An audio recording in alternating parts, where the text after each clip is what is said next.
বাংলায় যদি কেউ কাউকে আল্লাহ বলে এর প্রতিবাদ হওয়া দরকার আছে না না? এই জোরে বলে হওয়া দরকার আছে না না? হাওড়া জেলার নির্মলবাজি এমএলএর নাম, সে মমতাকে আল্লাহ বলছে, এটা আপনারা মানেন? এই জোরে বলেন মানেন?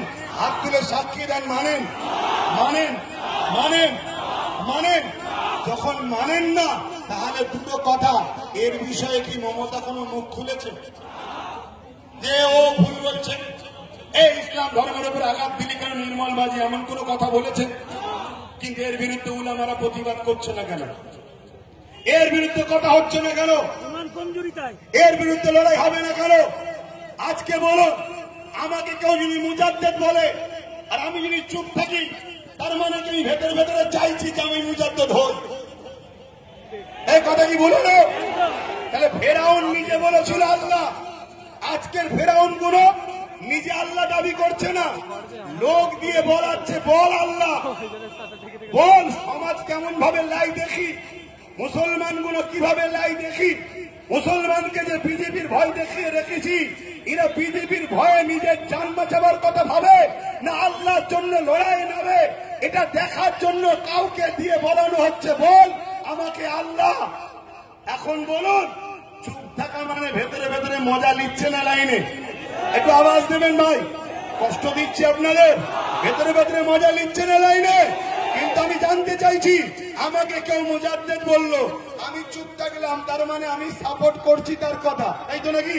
কিন্তু আমার যদি কেউ বিরোধী না করে এবং আমার পক্ষে যদি সে থাকে, তাহলে আমার বিষয়ে যে মুজাদ্দেদ বলেছে এটাকে সাপোর্ট করছে না করে না? আমি বুঝাতে পারছি? বুঝাতে পারছি? ধরুন মৌলানা আব্দুর রশিদ সাহেব আমাকে বলেন, বুঝাবার জন্য বলছি, আপনি যাবেন না তো, কেন আপনার দাদা হুজুরের ভক্ত তো। ধরেন আমাকে মুজাদ্দেদ বলেছে, নাউজুবিল্লাহ, বুঝাবার জন্য বলছি, আমি ধরুন চুপ করে রয়ে গেলাম, তার মানে ওর কথাটা আমার বেশ ভালোই লেগেছে, কিন্তু আপনারাও আমার সঙ্গে মিশছেন প্রতিবাদ না করে, আমাকে সাপোর্ট করছেন, তার মানে আপনারাও কি আমাকে মুজাদ্দেদ বলে মানছেন না মানেন? তাই তো মিশছেন, তাই তো বিরোধী করতেন। আজকে কেউ মমতাকে বলল আল্লাহ,